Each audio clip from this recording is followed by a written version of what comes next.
Assalamualaikum warahmatullahi wabarakatuh. Alhamdulillahirrabbilalamin. Wabihi nasta'in wa ala umuri dunya waddin. Wassalatu wassalamu ala asrafil anbiya'i wal mursalin wa ala alihi wa ashabihi ajma'in, amma ba'd. Allahumma salli ala Muhammad wa ala ali Muhammad. Apa kabar akhwati fillah? Semoga senantiasa dalam lindungan Allah subhanahu wa ta'ala. Seperti janji kita sebelumnya bahwa pada hari ini kita akan membahas kitab Syakhsiyatul Mar'ah Al-Muslimah. Bagaimana seorang perempuan muslimah memiliki kepribadian yang Islam. Nah, poin yang pertama yang harus kita tahu, yang harus kita pahami, bagaimana hubungan wanita muslimah dengan Tuhannya, yaitu Allah Subhanahu wa Ta'ala. Dan interaksi ini atau hubungan ini itu terdapat dalam dua aspek, yaitu bagaimana seorang muslimah dalam berakidah atau memiliki akidah atau keimanan kepada Allah Subhanahu wa Ta'ala, dan yang kedua itu dalam hal ibadah-ibadahnya terhadap Allah. Nah, berbicara tentang keimanan kepada Allah Subhanahu wa Ta'ala, ciri yang paling tampak atau keistimewaan yang paling utama pada diri seorang muslimah itu ada pada keimanannya kepada Allah Subhanahu wa Ta'ala. Keyakinan yang mantap 100%, tidak ada keraguan bahwa ia diciptakan oleh Allah Subhanahu wa Ta'ala. Segala sesuatu yang terjadi menimpanya, baik buruknya, di mata manusia, di mata kita, itu semua berasal dari Allah Subhanahu wa Ta'ala. Nah, keyakinan ini gitu ya, tidak hanya sebatas diucapkan dari lisan saja gitu. Nah, seorang muslimah dalam berakidah, dalam beriman kepada Allah itu juga harus diyakini di dalam hatinya, kemudian diucapkan melalui lisannya, juga diamalkan di dalam perbuatan-perbuatannya. Maka keimanannya akan menjadi iman yang kuat. Di samping seorang muslimah meyakini gitu ya bahwa kehidupan ini, hidup ini adalah hakikatnya menampaki jalan kebaikan.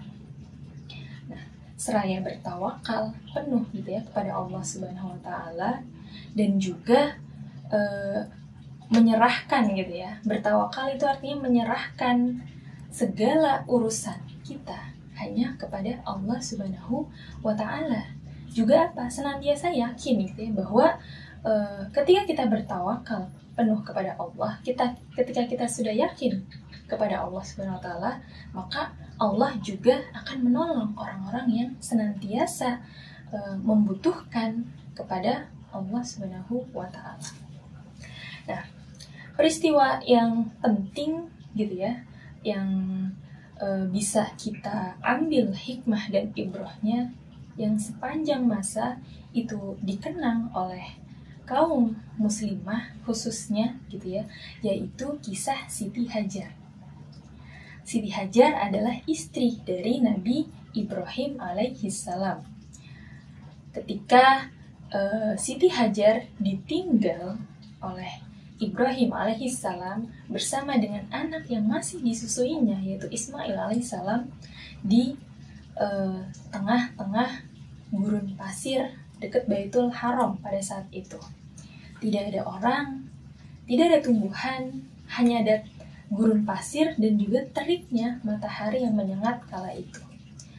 Nah, kemudian kemana Ibrahim alaihissalam? Ibrahim alaihissalam ternyata mendapat perintah dari Allah Subhanahu wa Ta'ala untuk pergi ke negeri Syam dan meninggalkan Siti Hajar dan Ismail alaihissalam dengan hanya meninggalkan sekantung kurma dan sebotol air.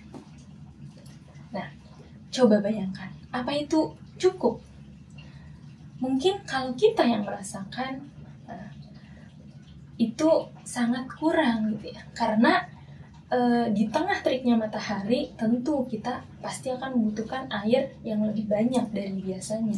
Nah, kemudian Ismail yang masih disusui oleh Siti Hajar, dia menangis di situ gitu ya, karena dia haus, dia kelaparan, tidak ada sesuatu yang mau dimakan. Nah, kalau bukan karena kesadaran iman terhadap Allah Subhanahu wa Ta'ala, pasti Siti Hajar tidak akan mampu melewati masa-masa sulit itu. Nah, teringat juga gitu ya, ketika Siti Hajar bertanya gitu ya, dengan penuh ketegaran, dengan penuh rasa ketenangan dan juga percaya diri, bertanya kepada Ibrahim alaihissalam, "Wahai suamiku, apakah ini yang diperintahkan oleh Allah? Apakah ini yang harus saya lakukan?"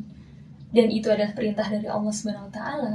Kemudian Ibrahim alaihissalam menjawab, "Iya, benar." Nah, seketika Siti Hajar pun berucap dan berkata, "Jika ini yang diperintahkan oleh Allah, maka ia tidak akan pernah menelantarkan aku." Nah, menelantarkan Siti Hajar dan juga Nabi Ismail. Nah, ternyata benar, di tengah sulitnya dan kegentingan ya, pada saat itu Nabi Ismail alaihissalam dia menangis karena membutuhkan air.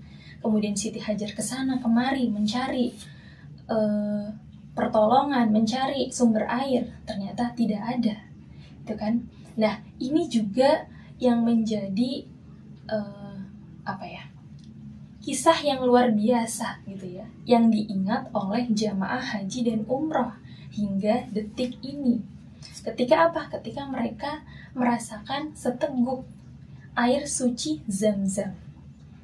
Nah, bagaimana tidak? Karena air Zam-Zam itu kalau tidak ada Siti Hajar dan Nabi Ismail pada saat itu, dan mereka mau ditinggalkan di tengah gurun pasir yang panas teriknya luar biasa, mungkin tidak akan ada air Zam-Zam.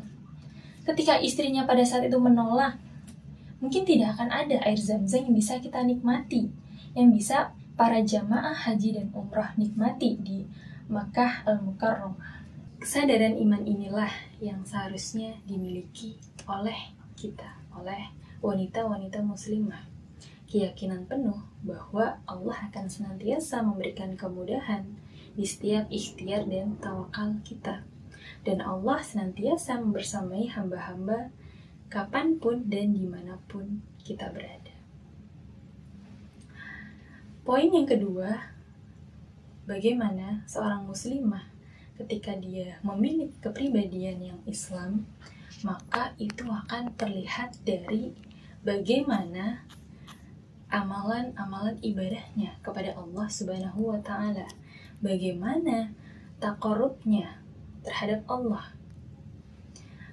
karena ia akan senantiasa mencerminkan apa yang diperintahkan oleh Allah dan oleh Rasulullah SAW, termasuk dalam hadis an ta'budallaha ka'annaka tarahu fa illam takun tarahu fa innahu yaraka. Hendaknya kamu beribadah kepada Allah Subhanahu wa Ta'ala seakan-akan kamu melihatnya. Jika kamu tidak melihatnya, maka sungguhnya Allah yang melihat kamu. Nah, ini hadis yang menegaskan gitu ya kepada kita semua, kepada wanita muslimah, bahwa di dalam hidup gitu ya, terutama dalam ibadah-ibadah kita harus senantiasa mengedepankan ihsan. Ihsan yang artinya kita menyadari betul gitu bahwa setiap amalan, perbuatan yang kita lakukan itu senantiasa diawasi dan dilihat oleh Allah Subhanahu wa Ta'ala. Karena Allah tidak akan melihat yang lain dari manusia. Allah hanya akan melihat hati dan amalan-amalan kita. Innallaha la yanzuru ila suwarikum wa amwalikum, walakin yanzuru ila qulubikum wa a'malikum. Sesungguhnya Allah tidak akan melihat kepada bentuk rupa dan harta kalian, tetapi Allah akan melihat hati-hati dan amalan-amalan kalian. Semoga memberi manfaat. Wabillahi taufiq wal hidayah. Wassalamualaikum warahmatullahi wabarakatuh.